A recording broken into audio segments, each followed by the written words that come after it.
All right, everybody, welcome back to the podcast. My name is Silas. And I'm Aaron. And I'm Zane. And thank you for being with us today. Yes. Yeah. First of all, big announcement. We're starting with this. We usually end with this. If you haven't joined the school group, this is the last week you can join for free. So go join for free while you can. Then it's going to be, what, like $1,000 a month or something? It'll be like $400 a month. Yeah. Just kidding. No, really. Yeah, I doubt it.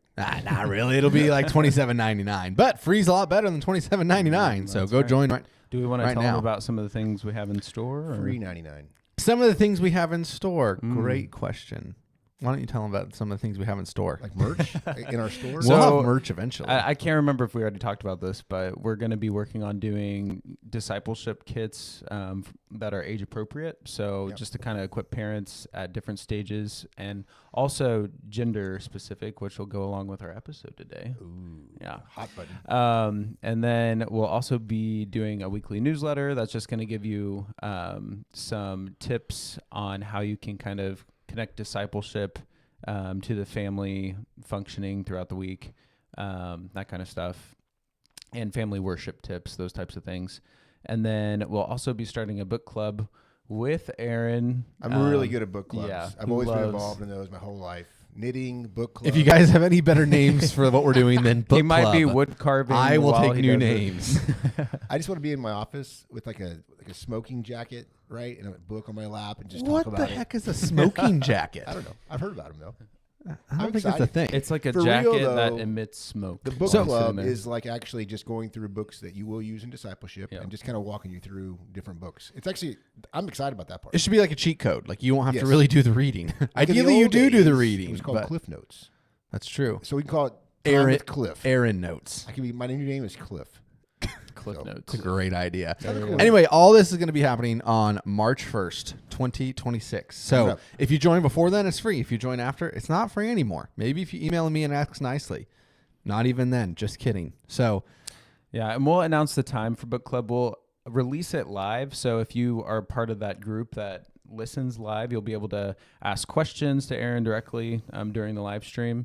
But we'll also post the live stream videos to school so You're that really you can giving go back and watch it. confidence. So Luckily, somebody else has a brain. I have no idea how to do any of this stuff. You're not gonna have to I can worry just about read a that book. part. Yeah. I thought I was just read a book. You just talk. I think you are. Sometimes know. it'll be live, sometimes Yeah, it yeah, won't. yeah. We'll have both. It's exciting. Anyway, we're very excited. Join before March 1st to get in free, or join after March 1st if you really want to support us monetarily, because heaven knows it'd be helpful.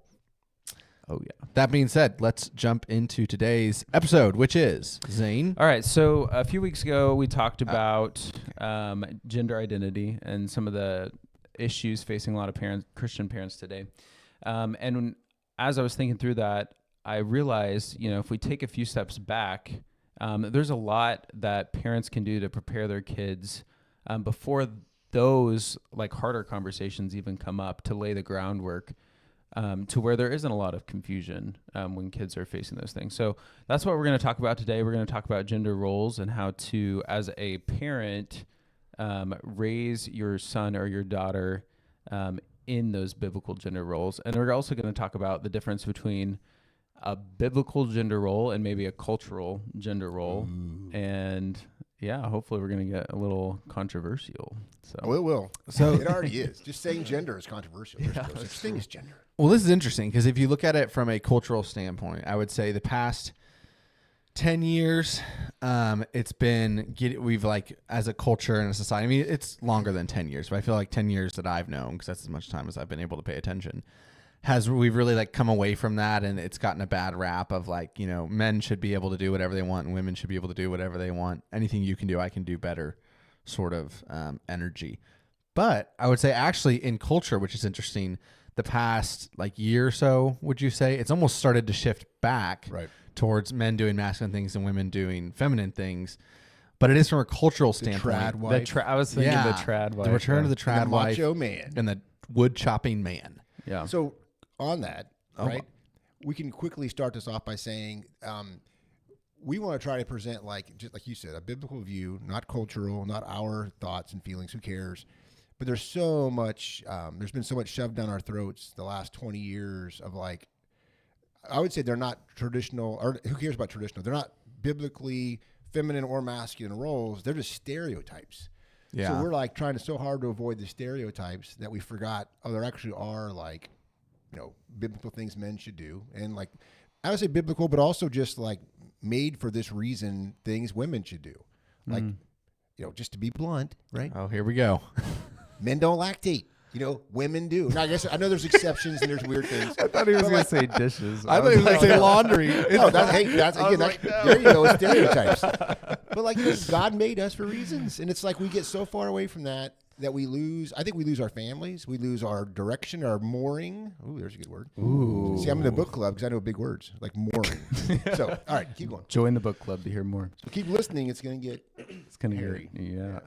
Well, it's interesting because I think a lot of the things we're going to say will come back to like what you said, which is tradition for tradition's sake is usually almost never right. Yeah. Right. But returning back to the standard sometimes involves returning back to tradition for the sake of the standard. And so to look one way, but it really depends on what you said, which is that, are you going back to what the Bible says or sort of what society says?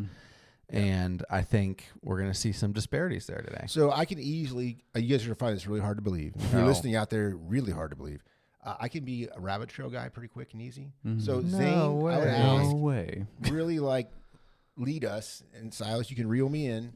If I start going, we have an outline. That's why I have the outline for a I know. reason. You keep it going because we'll keep it I get passionate about things that matter. Yeah, and this matters. This is a big topic. Well, and I think one thing we've talked a lot about on this podcast on different issues because it relates to a lot of different topics. But this pendulum parenting, and how it just seems like every like generation or so, you have this big extreme shift from the way this one generation parented to the next.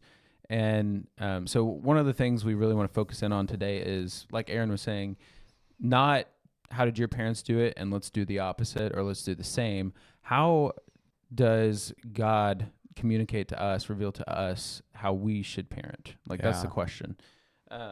So in regards to gender roles. Yeah. So specifically today. So with gender roles, it's not just like a manners or a tradition thing. And I think there's a lot of people who haven't really read the Bible or haven't really connected the Bible to real life, that think that a lot of the gender roles, especially in Christendom, have been just a matter of tradition or like manners or like how society's operated. And they don't see how that's anchored to truth. So I think maybe we should start the conversation there and then we can get into more specifics on what that actually looks like. So Aaron, like from like a biblical perspective, how does the Bible, how does truth inform specific roles for men and women? So many good things a woman can do. So many good things how a woman contributes to in her role as a mom and as a caregiver. And it's just like about anything you can imagine that she is good at and that God has gifted her in. It's probably in there as far as like her ability to do this. But how does that function in the home? How does that function? Like if we take like a real life example, like my marriage, I married a woman much smarter than me, in my opinion, at least, way more organized, detail oriented, and like very just, can run a good show. My tendency would be sit back and do nothing, let her do it all. And it's like when we got married, I remember specifically, she was engaged to some other guy, which is a whole nother podcast. And when they'll interview you on the marriage podcast, it'd be fun. When we were dating or a little past dating, probably engaged, she would say things like, I just really wanted a man that I can follow. You will lead. And in my mind, I'm like, oh gosh, I'm in trouble because this isn't me, right? Because I'm like, I know who I am, and it's like I'm, weak, pathetic, lazy. You want the easy way out. And when you see a smart woman, you're thinking, she'll take care of me. Easy way out. Yeah. So it's like, it's horrible, but it's like, I was coming off the wings of how I was raised, right? So you pick up all these cues in a marriage and in growing up as a kid, you guys did the same thing. And it's like, you sort of like just keep reacting to your culture, your home, rather than what does God just say? So what she wanted and what we had demonstrated in our marriage, probably, I would say maybe less than 5 times, was when we came to an impasse on something, now the real marriage, the real vows of like, okay, so how do you submit?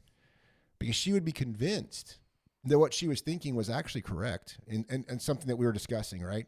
And I was convinced that no, I really think we should go down this road for whatever reason. Maybe it's a career choice. Maybe it's a money decision, whatever it was. And she would always say, here's what I'm thinking, but I'll do whatever you tell me. And I was just blown away with like the responsibility, to be honest. It's like, man, this is heavy. It's not, yeah, that's right, woman, I'm in charge. And it's like, you're an idiot. But that's what people are afraid of, I think, is the macho man, right? The stereotype of, I just want to make the rules and I don't want to do anything. It's like, well, that's not biblical. So when we're looking at, like, biblically speaking, there is a hierarchy. But it's like, it's actually scary. It's not like, it's a privilege, don't get me wrong. God wants us to do what he wants us to do. But it's like, to me, it just makes me like humble and afraid because they're relying on my decision making. They're relying on me leading this family well. And it's like, dang, that's a lot.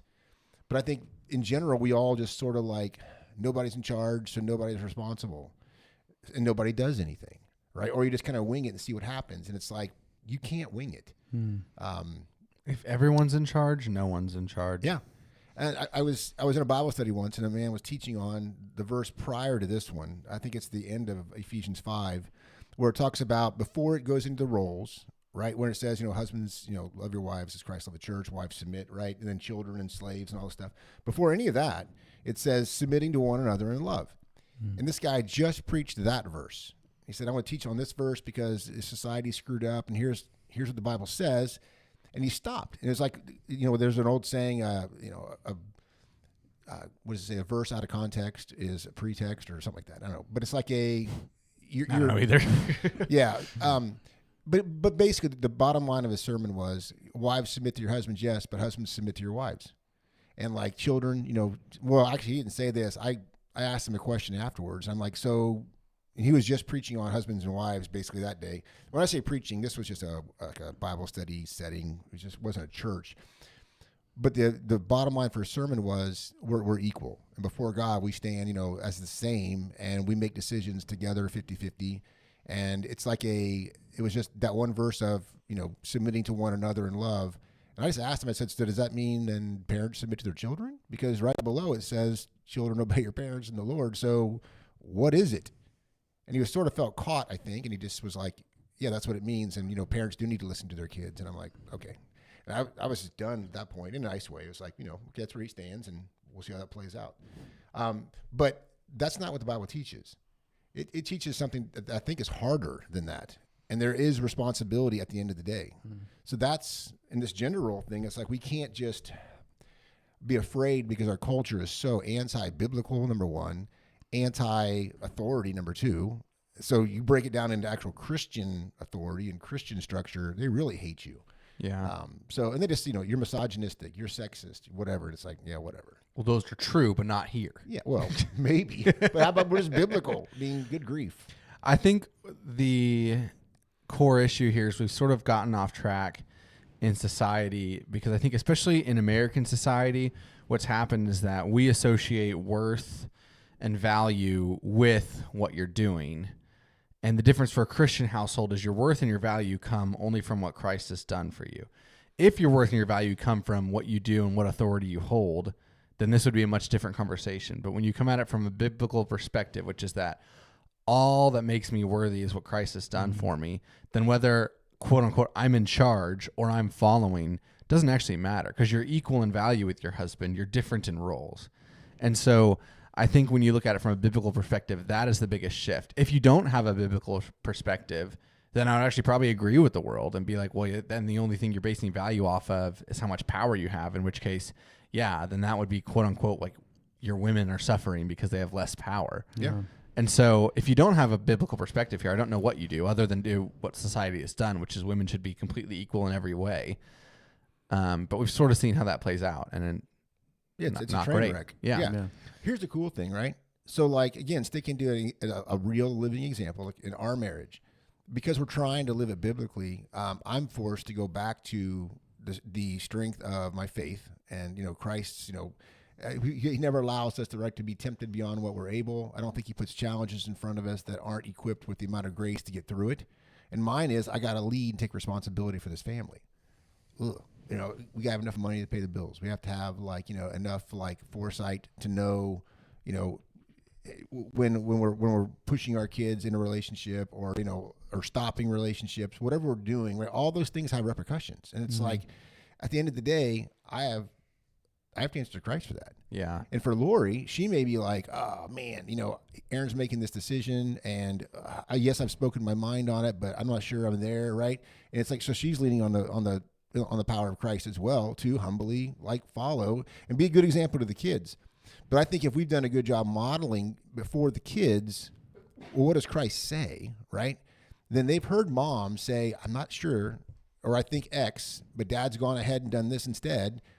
Not in pride, but in just faithfulness, even if it ends up wrong. Because we had several situations in our marriage that ended up wrong. Our family was hurt in the sense of financially a little bit because I pushed my way in a decision.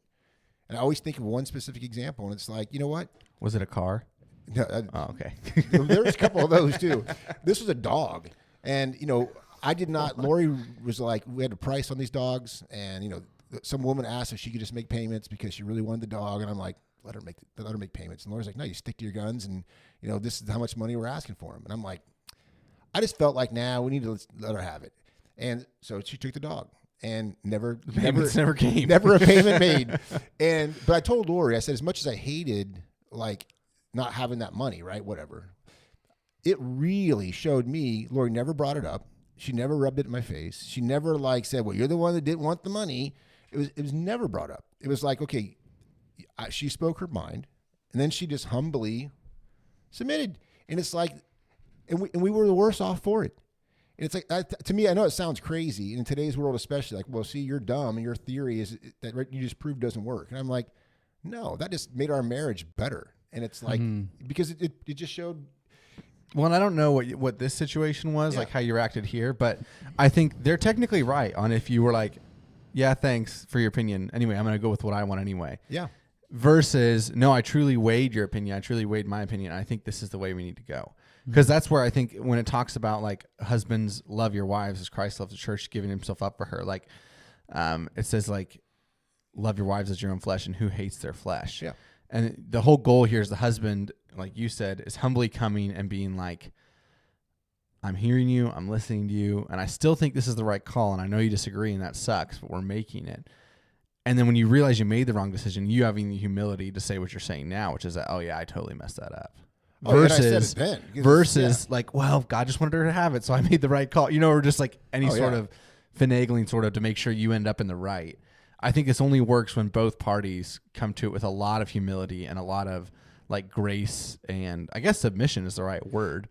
But I think it pushes back to Christ, because we don't have the ability, and especially when there's a disparity of intelligence or practicality, whatever. And there is in every single marriage. You marry, for some reason, it seems like most people marry somebody kind of opposite of them in their personalities and style, which probably is God's way of sanctifying us. So it's just test after test after test of, do you really believe, the word of God? Do you really love each other? Yeah. Because it's going to be put on the line every day. And you newly married people, Zane, you're finding, right? Yeah, I love this girl, and I married my best friend, however you want to say it. The reality is, I married another sinner. Like that. That's a little thing, right? And it's it doesn't turn out to be your best friend, on a daily basis. It turns out this is sometimes it's just it's a challenge. It's not always fun. No. Yeah.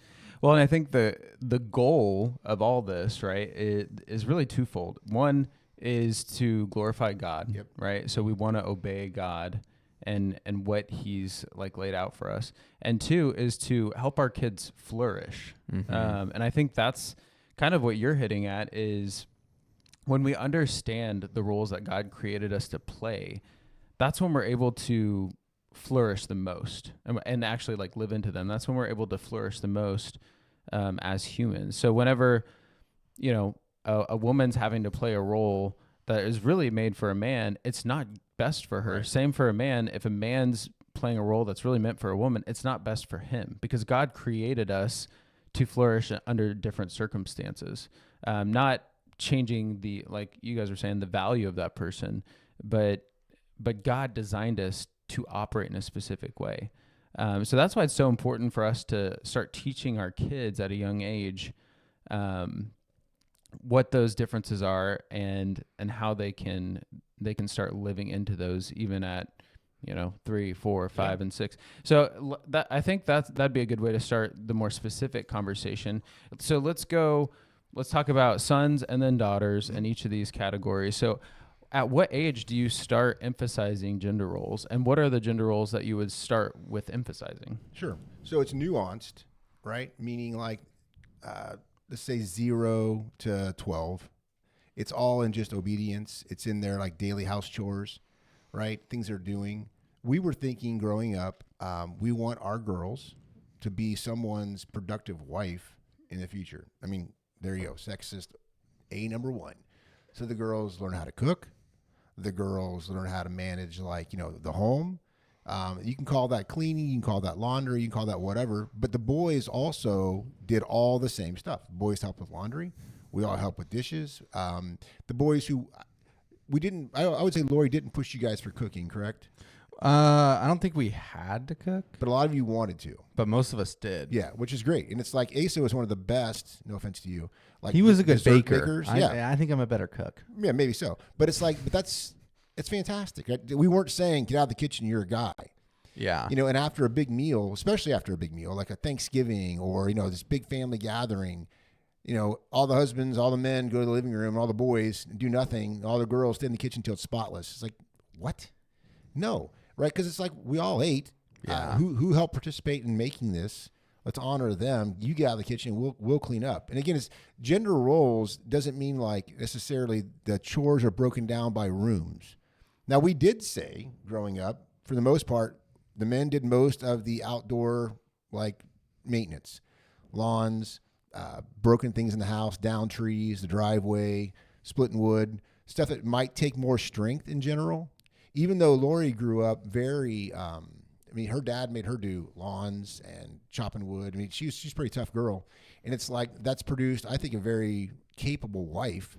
And I would say our kids they've done animal chores, the girls and boys, right? Cleaning stalls and hauling some wood and stuff. But like the boys know we have the dirtier, harder work. It's going to be put on us. Yeah. But like you said, it's pretty well rounded. Like I came home just the other day and Briar's out there like power washing covered in mud, trying to clean up grandma's house. And I think it was like, if you're like boys, you said it was like expectation, and girls, it was like, hey, you should be doing this too. Like you can do it. It was never like, oh yeah, don't touch the lawnmower, you're a girl. Yep. Or it was never, don't go cook, you're a boy. Well, yeah. I think that's huge. And cars would be another example as they get older, right? Mm-hmm. So we've restored a bunch of old cars, and most of the boys get involved in like the welding, the body work, the paint, come learn some manly skills. Now, Briar and Sawyer, both, they love doing car stuff too. It's like, great, come join us. But you don't have to. Yeah. And it's like, you're talking about, and those aren't specifically just for men, but in reality is those are men's jobs. And typically they're going to be men who work it. And if my sons are equipped to be a man, to care for somebody, to provide, they're going to have a job that pays enough to provide. That's a whole different topic, but it's what Zane's asking. What do those roles look like? So 0 to 12 or 10 or whatever, right? It's mainly just learning your chores and beginning to be in women-oriented like tasks, men-oriented like tasks. And a lot of those cross over when they're young. But then when discipleship starts, to me, it's like they're already seeing it played out as a kid, but they're hearing the philosophy behind it laid out when they're, I'd say, tweens, whatever, 12-ish to when they leave. And you're talking about like, how I chose your mom for a wife. Why was she interesting to me? Like, why do we have, this discussion in our worship time? Even leading family worship. When I'd be gone on a date night, or if we were on vacation and you guys did devotions on your own, who led? Mom. No. If we and mom were both gone. Oh, whoever's the oldest. Yeah. But the oldest what? The oldest boy. Yeah. And it's not that Merrill or Sawyer couldn't have done a better job. Yeah. But the men just stepped up and said, okay, we lead. And it seems simple, and it seems like, well, that's kind of dumb. It's like, well, it's not. It's just, we're just wanting them to get used to the role of, okay, this is your job. Do it. Yeah. And there's protection and there's like kindness in that. It's not authoritative or diminishing. It's just, it's protective. I think what's important to sort of clarify here, because I was thinking about this the other day, is when we talk about discipleship on this podcast, I would say we define it as the one-on-one meeting with your kids throughout the week. But I would say that's sort of like our specific sort of niche, right? Yeah. And that's what we recommend. But truly, what at its heart, discipleship is like living day in, day out, and setting an example for your kids, right? And so I'd say when you were discipling us in that way, like who's the first person up after most dinners clean the kitchen? Usually you, unless I'm home. It's still you. Then it's still me. It's still you. And that's what we watched, right? And then if you're gone and a tree falls across the driveway, who's out there very capable probably with a chainsaw? Well, mom can do it. And it's kind of funny, but it's like if you were home, you would be doing it, right? And so I think it's the sort of like you said, like when you're talking about raising your kids 0 to 12, you teach them the capabilities, and they're also watching you and realizing that like being capable doesn't mean it's, I guess, required or expected, but being capable is awesome. Yeah. And so it teaches them that you can be very, very well-rounded, and there's not these specific lines, because culture would say, I think is where a lot of the quote unquote the lines come from. And that's where we get in tradition, which is not necessarily the goal. The goal is protect your wives, which leads to you doing most of the chainsawing. Sure. So let's give 2 cool examples that I think most of the listeners are probably going to be able to relate to in their own way, right? So Lori in our home, as like, she's super organized. She's very like, she's detail oriented. So all of the like warranties on any object that we have, all of the things that break in our house, like cabinet doors fall off in the kitchen. For some reason, the air conditioner isn't like circulating the air right. She's the one who goes and like looks at it, gets out the manual and reads it, because she knows what I'll do. I go in there and kick it. I look at it like sideways. Time to buy a new one. Yeah, exactly. It's like my strengths aren't there. Yeah. Her strengths really are there, because she's just like, she loves a puzzle. She loves things that are like, I got to put some thought into this. And I've had to step back and say, okay, is this oppressing, or is this like challenging my masculinity, or my like, do I feel like she's just trying to be in charge? And I don't. Yeah. I've told you kids so many times, we've made like not very much money in our whole life in terms of like, we've never been rich. But the way Lori shops and the way Lori like keeps things running, we have a great life. But it's because of her, right? And I recognize that. Now you may be a family out there where a husband is like, he's just super culinary in his like giftings. He loves to cook. He's got very creative ideas. Well, he's not abdicating or taking over his wife's role because he cooks 3 days a week. It's like you're capitalizing on your strengths. Yeah.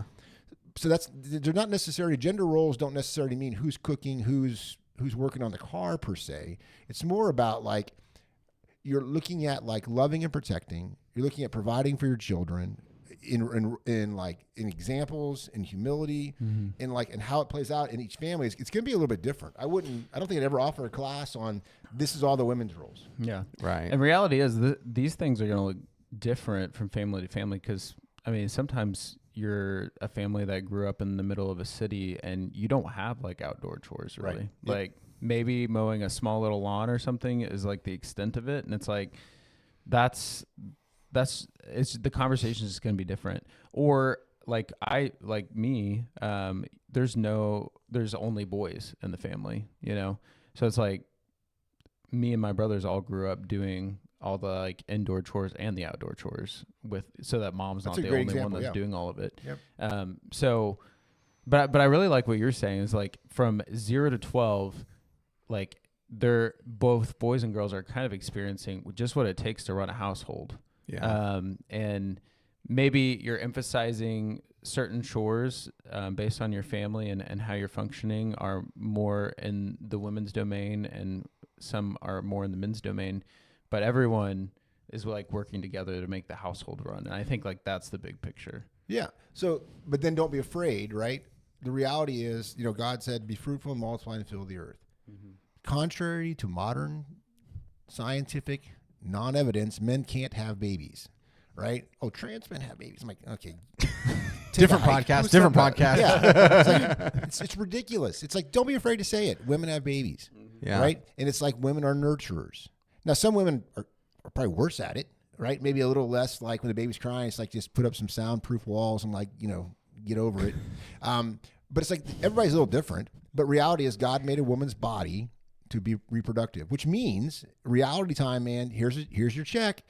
She feeds the baby, right? She's going to be spending most of her time with the baby. So that means, let's see, the dad's going to have to be getting up and going to work. Yeah. So when you're raising your sons, so again, how does this work out gender roles for discipleship, right? They need to know you were born with a male organ down there, in your male parts, which means you're going to provide the rest of your life. Unless God allows you to be an invalid or something, you're going to be providing. It's fact. You're in. You got it. You got the parts. So get a job. Doesn't matter what it is, right? You can be a blue collar or a white collar. But if he grows up thinking, I have to provide for someone. I see boys, they come into our school all the time. And I'll tell them that. I'll say a little more bluntly, believe it or not. And I'm like, dude, you're a man. Welcome to being a man. Nobody wants to take care of you. Yeah. If you were a girl, you could be really pretty. And somebody wants to take care of you. Somebody wants to jump in and I want to swoop this woman off her feet and take care of her, which they don't really understand probably. And it's like, but reality is, men are expected to provide. Yeah. When I've kind of gotten into discipling younger guys now. Yeah. That's my main job. I dabble in it 40 hours a week. But whenever, the age group I work with, they're all about wanting to get married, wanting to have girlfriends, all this stuff. And whenever they ask me, my opinion on that, usually my first response is, well, how are you at providing? How are you at protecting? How are you at leading right now with what you've been given? Because if those things aren't in place, then they're not really prepared for that role yet, to take on a wife. And that may sound like controversial and crazy. And have people gotten married and those things haven't been in place? Yes. Have those marriages worked out? Maybe some of them, but I would say a lot of them have probably struggled as they're figuring out those roles in real time.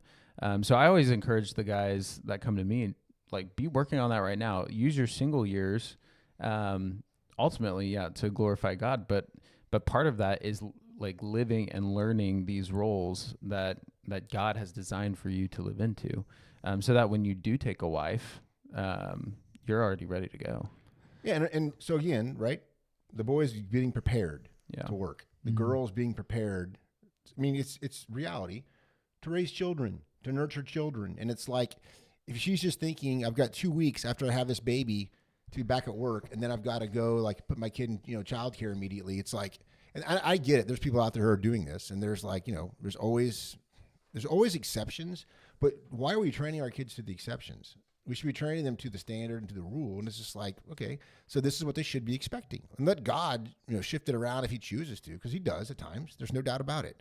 But it's reality is most of us are going to fall into the normal category. And this is, how it plays out. Boys need to be prepared, and women need to know, okay, I'm going to be running this household. This is my domain. This is my territory all day long. So they need to know how it works. What are you going to read yourselves? Romans 12, 1-2. I appeal to you, therefore, brothers, by the mercies of God, to present your bodies as a living sacrifice, holy and acceptable to God, which is your spiritual worship. Do not be conformed to the world, but be transformed by the renewal of your mind, that by testing you may discern what is the will of God, what is good, what is acceptable, and what is perfect. And so when we talk about gender roles, just to sort of cap what we're saying here, society would say dishes, laundry, or maybe they would not say, but, tradition would say dishes, laundry, cooking, cleaning, cooking, right? And it would say working, coming home, checking out, sort of. I mean, that's sort of what it is. But the reality is, the real gender role is for the man, you're providing financially, spiritually, leading, right? And for the woman, you are supporting all of that, and then managing the household when your husband's away working. And so I think just the idea, as much as you can, try to step back. We keep saying this, but from the tradition, and really living it out as what's your spiritual worship in this moment? Like in our house, I do the cooking, believe it or not, and you do a lot of cooking too.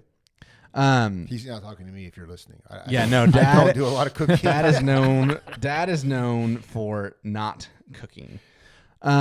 So as we've kind of touched on that, what do you do though? Ideally, you've discipled your kids from a young age. They've watched you live this out. You're now talking to them.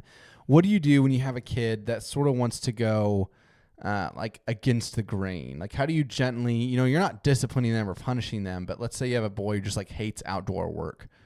or let's just stick with that.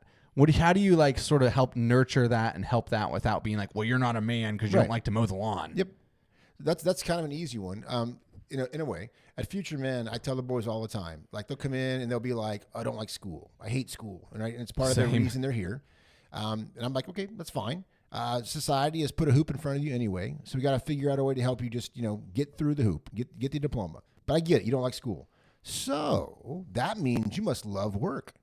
Right? You must love good, hard manual labor because, right, you're probably going to use your back more than your brain. And they'll be like, oh, no, I don't like to work either. I'm like, well, too bad. Right? You can't hate both. Have your cake and eat it too. Yeah. So we're raising our kids. It's like we can adjust. So you got a kid, like you said, who doesn't like to do lawn work. Okay, well, you can pay somebody to do your lawn. But what are you putting in place of that? Are you now, let's say, taking his brain maybe? It doesn't mean guys who are doing lawns don't have brains. Don't take that. Don't hear that. But just reality of it, maybe a guy's more of an accountant type or something, let's say, or a mechanic even. He just likes tooling around on a machine, whatever, who cares? But he just knows, okay, but I still have a responsibility to care for my home. I'm a steward. So either we live in an apartment. We don't have a lawn. I don't care, right? Or if I'm buying a piece of property that I want to have like developed, I've got to realize if I'm not going to be doing the work, do I have the money to pay for that work to be done? Or are we going to live like poor stewards of this land that God's given us? Right? Because again, that's leadership. That's him thinking ahead, going to his own strengths and weaknesses and being okay with the differences. Right? I don't mind going out like when it rains and it's like our driveway is destroyed by the runoff. I don't mind going out there and spending 3 or 4 hours on a tractor, getting the road where mom and the kids can get up and down easily, back in the house again, or getting up, when it's snowing and keeping the road clear so they can go and live their day. I feel like that's my job, big deal. Now, if someday I can't do it because I'm old and feeble or whatever, great. We either move or I'm thinking I'm finding a way to take care of that. I'm not just living helplessly and my wife feels like unprotected. Yeah. Right? Not safe. Or like it falls on her now. Sure. Mm. And some things can fall on her. That's okay. Right. But there's this, that would be an exception. So maybe I break my leg or like when I had my neck surgery, right? Yeah. I was down for probably, 7 weeks or so. I couldn't do a whole lot. And it's like, okay, well, you guys stepped it up and did some things that I normally would do. But I know there's a tension there. It's like, okay, this isn't how it's supposed to be. Like if I was cooking, if mom was like in a wheelchair for some reason for a while, I mean, we all lose a lot of weight. And the food would suck. The girls would take over. I was going to say the girls would take over. Please don't start cooking. But like if we were at the end of the line, it was just mom and I, or mom and I and Angus, right? Maybe Angus will cook good. I don't know. But it's like there'd be some tension for a while. Yeah. Because we haven't like geared that way. So you're gearing in your discipleship your children to go and expect something. Like it's kind of funny because I'll ask my sons when they're interested in a girl, well, what does she bring to the table? In a nice way. What kind of worldview does she bring to the table? Right. So this is discipleship and gender roles where you're asking them, how is she with the idea of coming under your authority? Yeah. Can she cook? Is she like, what's her car look like? And by her car, I mean, is she like a pig? Does she like just throw stuff on the floor and you go in her car and it's like, wow, this is destroyed? Because it says something about a person, how they care for what they own, right? It's like, what do her clothes look like? How does she keep herself? And I don't mean like how much money she's spending, but rather, right? What are you setting yourself up for? And is that what you want? Is that what you're expecting? Or is it just going to be this huge, sore marriage because poor expectations? That's discipleship. And the same with the girl, right? She likes the guy because he's cute or because he's nice to her. And it's like, those are two fine things, but is he lazy? Yeah. Right? Does he have any trajectory in life? Because he's taking care of you. You want to leave my home. He's on, you're it. It's like, you guys are now a family unit. Good luck. Right? But you don't just throw her to the wolves like that. She should be raised like that. Mm. So that's the gender role stuff in terms of like as a parent preparing them, you're walking them through what it looks like. Lori should be, and she does, Lori should be going over budget stuff with Sawyer and Breyer and Wren and just telling them flat out, this is what it takes. Yeah. And same with the boys. Like, I think when you're looking at like girls looking at guys and vice versa, like how they manage their finances is a massive question. And what's funny you say that what's her car? Because I dated a girl once. Wait, did I know about this? Or was it just like you breaking the rules?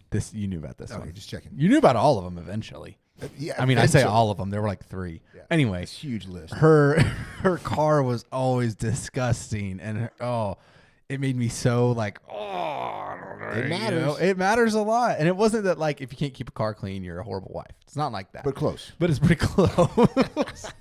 But I think Sort of. when you're looking at your kids, like doing stupid stuff like that, like if you have a boy and his room is always destroyed. Oh yeah. Discipleship moment, like, hey, what are you gonna do when you're a husband? Because all your habits don't just magically change. Like we've laughed at some of my younger brothers who like are just notorious for leaving just train wrecks every morning, like when they make their breakfast, and they just assume someone else will clean it up because they do.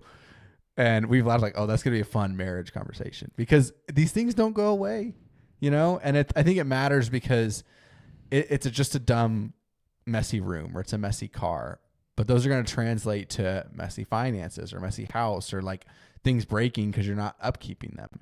And so I think it's this is a hard issue because it's kind of massive. It's like everything. It's many podcasts. Even how a boy's treating his mom, right? They always say how you treat your mom is going to be how you treat your wife. Sounds kind of like, yeah, sure. But it's actually true. The respect he shows his mother for her position and for her like femininity, right? And like just protecting her really will play out with his future woman. And she should be thinking, gosh, when we're at their house, he always backtalks his mom. He's very disrespectful, or he demeans her when we're together alone, right? He's bringing her down. She should run. Yeah. Because he's not going to magically become a nice guy to you. It's like, this is who he is. And the same with the girl, looking at guys and guys evaluating girls. It's like, you just got to, man, it's just, yeah, this is discipleship. This is heavy. As a parent, you got to be doing your job. Yeah. And I think part of discipleship is making sure that you're not, as a parent, setting up this legalism. And I think that, especially with gender roles, can be pretty harmful, especially when kids are younger. What do you mean by legalism? And are you conflating that, and maybe you should, with stereotypes? A little bit, but I think that's like how it comes across, right? Okay. Without a lot of parents meaning it. And what I mean by that is like, all the men in our family do this. And then you finally get a son who doesn't like doing that. And if that's the message that's been sent, maybe that son grows up thinking, well, I'm not very manly. I'm not a man. And kind of like you were saying, not creating these, when you were talking about chores, not creating like these hard like lines when it comes to men and women's roles, and when it comes to that type of stuff that isn't necessarily lined out in scripture. I think there's a lot of things in life that we don't even think about just because it's how we grew up, or it's kind of like culturally masculine or feminine that we communicate to our kids. And if we're not careful, they can start comparing themselves to that standard. And it can cause some confusion and frustration there. So like, for example, for me, I grew up thinking that all men had to go hunting. That one's actually true. And I hated it. I absolutely hated it. And looking back, it was more just because I thought it was so boring sitting there waiting for a stupid deer to come. Like it was like poker, but worse. Cause it's like You're just a bad hunter. Thousands of acres out here. Maybe a deer walks up. And it was always an elk that I wasn't even allowed to shoot that I would see. I would never see a deer. He's like, I was too good at hunting. And I would sit there so quiet. So I just found it as like a waste of my time. Yeah. But I would, as a kid, I remember thinking, man, like I don't want to tell my dad. I don't want to act like I'm not enjoying this, because then I feel like I'm not a man. Which is dumb, but I think sometimes kids think that way. And it can become like this point of contention or frustration that parents don't even realize is being created. Yeah, and I think if you don't address that, let's just cut right to the chase, right? So if you don't address that with your son, and maybe he likes cooking. Oh, my son's gay. Dun, dun. It's like, what if you just talk about it? Yeah. Because again, if the kid's thinking that, if he's thinking my dad's not going to approve of me because I don't play sports, right? Because I've had kids come to my program, even mentors that I've discipled who are like, they were thinking I'm feminine, or I might be of the homosexual persuasion because I didn't play sports, or because my dad wasn't proud of me, or because of my tendencies to like these things instead. It's like, well, that's stereotypes. That doesn't make you. Yeah. So this is discipleship, man. And I feel like, talk it out. Ace would be a great example because that kid was like, I mean, he had some funny, like he would be dancing around the kitchen and an amazing baker, like you said, but like, great kid. And like, we never, it was never like, he never questioned his masculinity or am I a man? Because he might be, goofy and enjoy making these dumb, homeschool type movies and videos and cooking. And it's like, it's irrelevant. Now it could be completely relevant. Right? Yeah. And that's another conversation. But it's like, that's your job. Or like along the same lines, like someone like Walker, right? Who another son, one of my by the older way. brothers. I'd The say Walker if smarter you're one. listening, but I know you don't listen. So like You better listen. he doesn't listen. I asked him. Heartbreak. But very, very smart. Yeah. And like he has his PhD in some form of Material science engineering. He's like his father. Yeah. Yeah, right. And he would like mow and stuff as a kid, and we kind of make fun of him because he's more pale than most of us. He just looks like he doesn't belong. And now I make a lot of fun of him because his wife mows. Yeah. But you know what? He makes a ton of money doing what he does, and he's still a good dad. And so it's like one of those dumb things where I'm totally gonna make fun of him for it, but he doesn't really care. And I think when you keep saying it's just discipleship because it's sort of what it is in this one. It's not. I think what happens is especially dads tend to. We put these expectations on, especially our boys, that I hope they like hunting. I hope they're really good at football because that's what I love. And intentionally or not, most of the time not intentionally, I think you can set yourself up for failure here with especially your sons. Because it's like if they don't love those masculine things, then it's like, well, I don't even know what we're going to do together then because you don't like doing what I like to do. And so I think that's where you have to sort of sacrifice, right? Get out of your own headspace and out of the things you enjoy and do things with your kids that they're going to find enjoyable or even tolerable just to spend time with you, even if it's not as natural.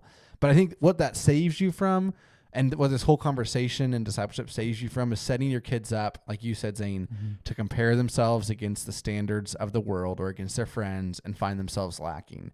Because I think that's where we really get in trouble is when we use everyone around us as a litmus test for what we enjoy and what we do. When in reality, it has to come from Scripture and what's our biblical mandate. And so if I can add to that. You can't. It was perfect. Oh, I can. No. And they find their acceptance in it.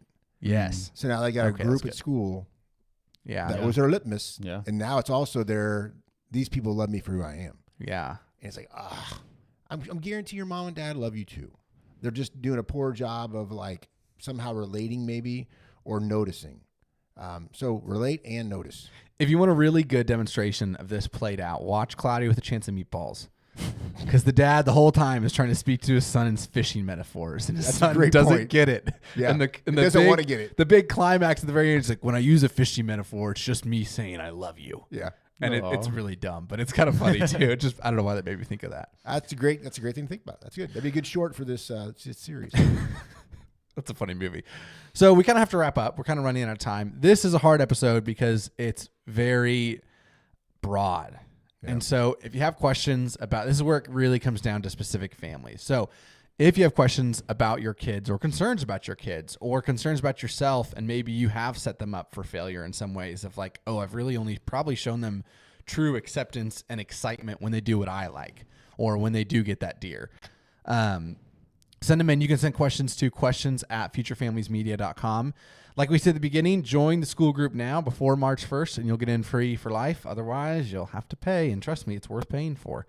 And not because, let's be real, not because the content is so amazing or such wise people. But it is. It's just a resource. It's, hey, I got a guy I can call, and I can ask about this specific question that, maybe your wife and you can't get over this impasse.